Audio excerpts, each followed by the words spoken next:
سلامونه احترامات ګرانو کتونکو خبره ترې به کوو په قرشي فاونډیشن پاکستان باندې چې په چارسده کې یو ډېر لوی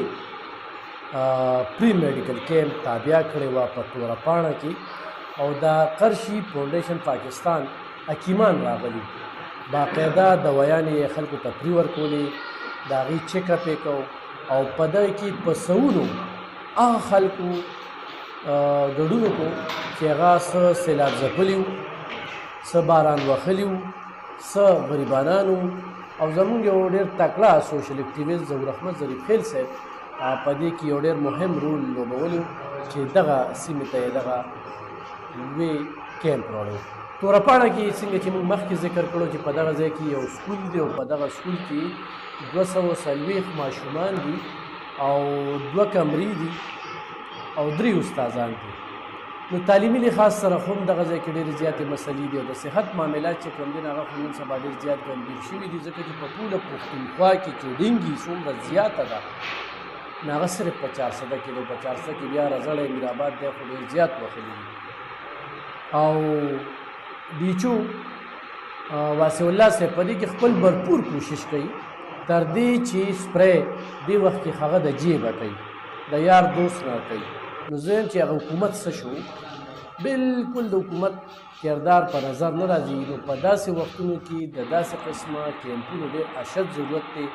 ځکه چې سیلاب دغه زلخ هم وهلې ده په ترنو کې هم ډېر کورونو ته څه د 100 پورې کورونو ته دغه اوبه ورغلي دي او هغې خلکو کې هم د سکین بیماري هم ده نو خو نور خلک هم زموږ دغه ګوري نو پکار ده چې هغوی چارسدې ته پاملرنه وکړي چارسدې په مختلفو ځایونو کې موږ ورته په ګوته کولی شو چې هلته کې پری میډیکل کیمپ ډېر اشد ضرورت دی او زه مننه کوم د قرشي فاونډیشن پاکستان چې په توره پاڼه کې دغه کوم پری میډیکل کیمپ لګولو په دې کې میل فیمیل ډاکټرانې یعنې حکیمانې چې کوم دي هغوی په دې کې موجودې وي او په دې کې د زنانو نارینو مشرانو کشرانو ماشومانو چیک اپ یې مو کړو چیک اپ سره سره چې کوم دوایانې هم ورکړو کماړه وغوښتل چې هغوی ته د حوصلې دپاره د دادرسۍ دپاره د مننې دپاره په دې باندې زه پروګرام وکړم بیا هم دې تمه ساتو چارسدې ته به راځي چارسده کې داسې قسمه کیمپونو ډېر ضرورت دی نورو خلکو ته هم دغه وایو چې چارسده کې دې وخت کې بیمارۍ ډېرې زیاتې شوي دي او صرف دې ته وګورئ تاسو سرچ وکړئ چې په ټوله پښتونخوا کې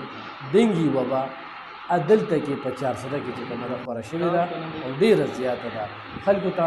هم د احتیاط اپیل کوو یو احتیاط دغه دی چې کور کې اوبه مه پرېږدئ کوم ځای کې چې اوبه ولاړي هغه وچوئ لوښي کې چېرته ولاړ یې په پټي کې بره کوټه راسسېدلې وي او هلته لږې اوبه ولاړې وي نو هلته کې ډېنګي ځان له ځای کوي نو احتیاط وکړئ احتیاط سنت دی چې بیا کړېږئ نه نو یو وارې بیا ظهورحمد ظریفخیل صاحب د هغه د ټیم او ورسره چې کوم دی نو د قرشي فاونډیشن پاکستان